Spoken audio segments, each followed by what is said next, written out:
That worthless wife. Just discard her before we land in real trouble.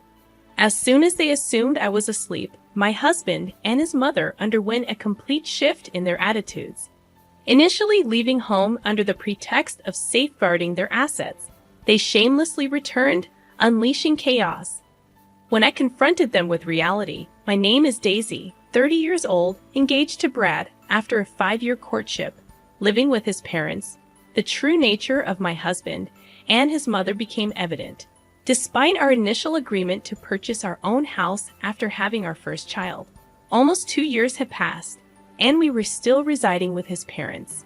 In this extended stay with my husband, his mother, and his younger brother, concerns about me surfaced among those around us. My parents lived at a considerable distance, requiring air travel, expressing regret that they couldn't provide assistance. Despite this, my relationship with my husband and mother-in-law remained strong, seemingly immune to the typical conflicts between mother-in-law and daughter-in-law. I was content until one day, an accident left me hospitalized with a broken bone. Initially, my husband and mother-in-law visited daily, displaying genuine concern. However, their visits dwindled to once a week, and their attitude took a drastic turn. Overhearing a conversation they thought I was oblivious to, my husband and mother-in-law expressed disappointment in me. The accident had rendered me unable to perform household chores or contribute financially. In their eyes, I transformed from a wife to a burden, with the idea of having children becoming even more distant. Their conversation continued, dismissing the purpose of our marriage, claiming that I was meant to serve as a maid and caregiver. Frustrated by the inconvenience, they discussed the possibility of divorcing me. Unbeknownst to them, I heard it all while pretending to be asleep. From that point on, their demeanor towards me grew increasingly cold. My husband's visits became sporadic, and my mother-in-law's comments were laced with disdain. The only solace came from my brother-in-law, who continued to assist me with daily tasks and offered emotional support during my hospitalization. Although physical therapy was challenging, my brother-in-law's presence helped me persevere. Despite my progress, when I shared news of potential lingering issues with my husband and mother-in-law, they argued over my fate, blaming me for their troubles. In reality, I had been caring for my father-in-law for 5 years, a responsibility I undertook while dating my husband. Why don't you live together since you are both going to get married anyway? Yeah, it's a great idea. We can save money by living together and then get married when we're settled. When I hesitated, they reassured me, it's okay. We have plenty of rooms and we won't invade your privacy. Plus, you don't need to pay rent. You want to marry my son, right? How could I refuse? But in return, we have a favor to ask, Daisy. While you're working from home, can you look after our father, who needs care? It's only for 4 to 5 hours during the day when my mother is out for her part-time job. We also have my brother, so the two of you can work together. My brother-in-law was also working from home, so Yi and I teamed up to take care of my father-in-law in the house. My father-in-law and brother-in-law were very close. My father-in-law had a hobby of collecting furniture and even had a separate house just for it. My brother-in-law and I always enjoyed hearing about his hobby. My father-in-law loved his caring son, Regan. Eventually, my father-in-law's health began to decline, and after years of care, he passed away. After that, my husband proposed to me, saying, "Thank you for always taking care of my father. Let's continue to be together. Let's get married." Despite having worked hard on housework and caregiving, the moment I became immobile, my husband and mother-in-law's attitude towards me became as if I were worthless. Even I, normally composed, was infuriated. "Force me, please pay what you're supposed to." "Well, I don't want any trouble, so I'll give you the house." Let's waive the other division of property. I wondered if he would really give me the house. But since my father-in-law had left a substantial inheritance, it was divided among my mother-in-law, Brad, and Regan. The inheritance amounted to approximately $300,000 each, so he seemed to have enough assets. Regan was tasked with handling all paperwork, with the executor and had to visit the court several times, which was quite a hassle. No way, we can't give away the house. If we divide the property, I'll lose half my savings. It's just a wastefully large house in the countryside. Even if we give it away, it's not an issue. Even at the highest estimate, it's only worth about $100,000, plus various fees will be deducted when we sell it. It's cheaper than losing half my savings. Well, if you say so, Brad. But what if she demands more later? What if rumors spread in the neighborhood because we abandoned her? The two debated what to do with me. Then I'll take her in, Reagan, Brad's brother, interrupted. Why would you go out of your way to do that? Ah, you've been interested in Daisy, haven't you? That's why you're so willing. You can have her if you want, but she's no longer of any use to us. Don't ask to take Daisy and the house back later, okay? Why would I? I just hope you won't come asking for money later. And remember, you can't return damaged goods. Brad and Reagan signed papers and arranged to formally change the property title through a lawyer. I'll take out some money for my savings. So why don't you find a younger, healthier, and prettier woman to marry and build a better house? Sounds good? Hey, Daisy, get a lawyer to file for our divorce quickly. They said they'd stay in a hotel for a while and left the room. Reagan and I silently saw them off. I had to find a lawyer to file for our divorce first. Reagan helped me to file for the divorce, and in a few days, Brad and I became complete strangers. A week later, Brad and my mother-in-law packed their belongings and left the house. It seemed peculiar that Reagan, Brad's brother, continued to visit me after I divorced his brother. When I expressed concern about him worrying about his former sister-in-law, he responded, "I'm doing this because I want to. I didn't get along with you just because you were my brother's wife. We both provided care and did housework together. We've talked a lot more in these 7 years than you ever did with my brother. We're friends, aren't we?" Reagan said with a gentle smile. All I could do was express my thanks and gratitude. A month later, I was discharged from the hospital. Although I had to continue visiting for physical therapy, being back home after such a prolonged absence was a relief. I couldn't help but wonder, do you think those two will really ever come back? I'm worried they might return and make me work again. If they come back, I'll drive them away. I can't forgive them for treating you so horribly. Plus, they have no right to return to this house, Reagan reassured. Despite still being unable to move as before, Reagan took care of most household chores. Fortunately, as a freelancer working from home, I was able to return to work and contribute financially. Thanks to bi-weekly physical therapy, my recovery proceeded smoothly without complications. A year later, I was able to resume a normal life, collaborating with Reagan on housework. We spent more time together, using our days off for trips. Just as I thought our peaceful days would continue, a storm suddenly hit. One night, while Reagan and I were having dinner, the door was knocked, and the intercom rang repeatedly. When I nervously answered, Brad appeared on the monitor. "Hey, open up. This isn't your home anymore.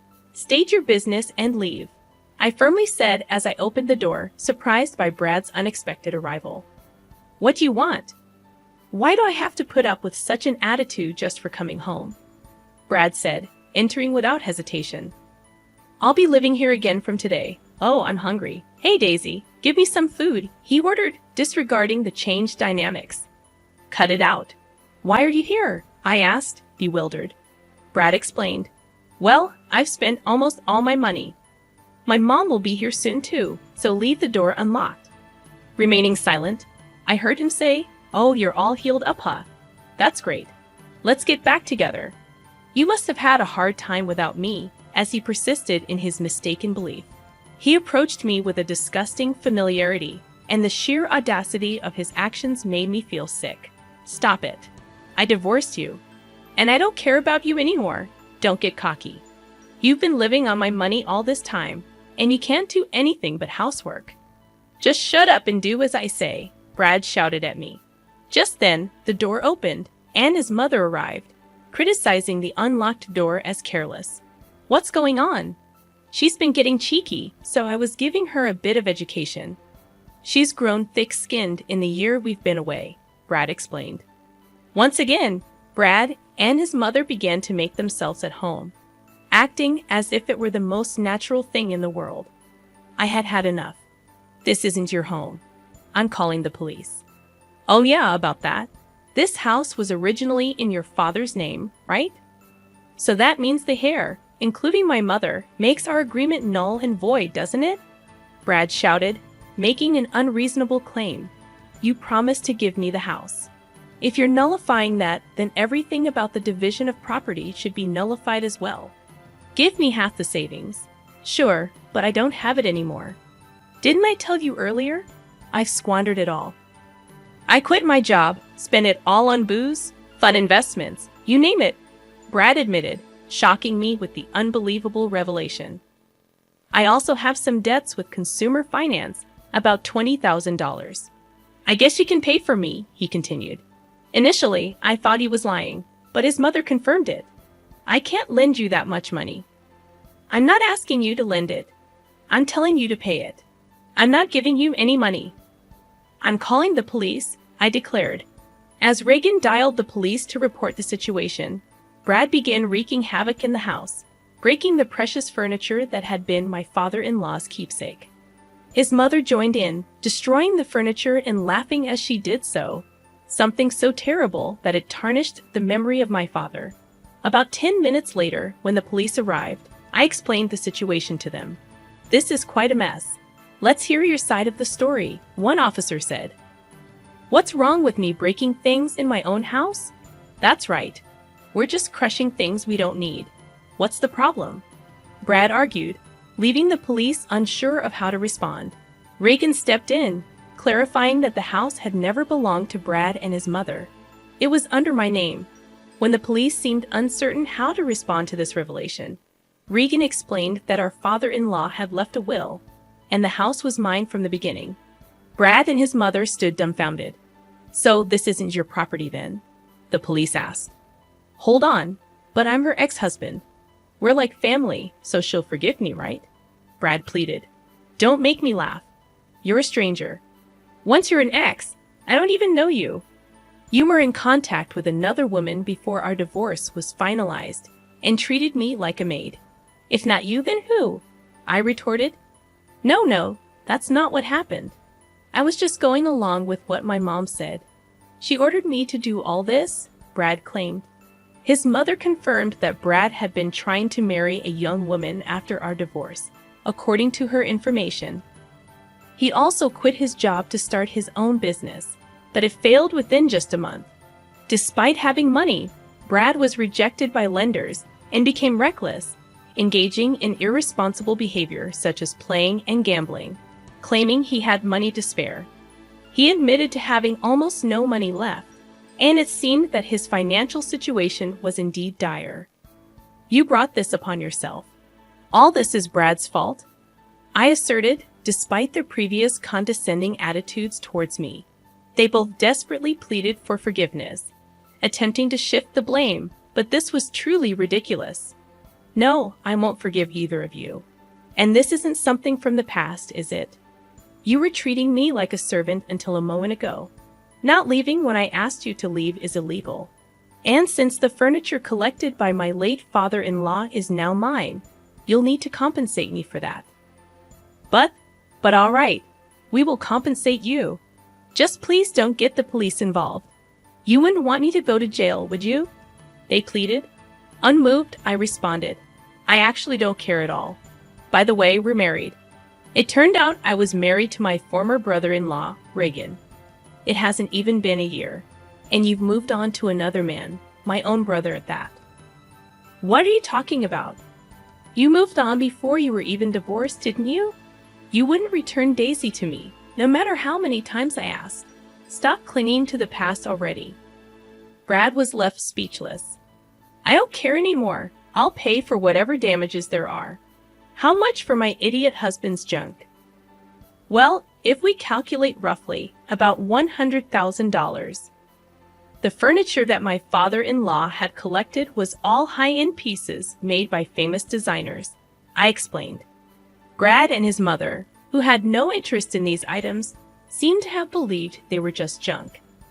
You're going to compensate for what you've broken, right? We're not sure if we can get the same items, but make sure to pay properly. Unable to afford such compensation, Brad and his mother were distraught. For the time being, the police took the two of them away for trespassing and vandalism. Of course, I didn't forgive them and proceeded with the lawsuit. Afterwards, Brad and his mother, who were desperately seeking help from Regan, were bluntly rejected. Regan said, "I'm ashamed to even be related by blood." Brad and his mother were likely receiving their just desserts together. And there's one more thing I kept secret. My father-in-law told me to sell the house and use the money as I wish. Regan had told me that the price of the house was $100,000. But in reality, the document stated the value of the house was around $500,000. It's a good location, so it might sell for a bit more. But for now, Regan and I decided to take it easy in the house my father-in-law left us, with no plans to sell it. Eventually, we planned to sell the land and build a new house. I had some worries about having children, so after getting married to Regan, I went to the gynecologist for a checkup. But there were no issues with either Regan or me. Now, with the troublemakers gone, Regan and I are living happily together.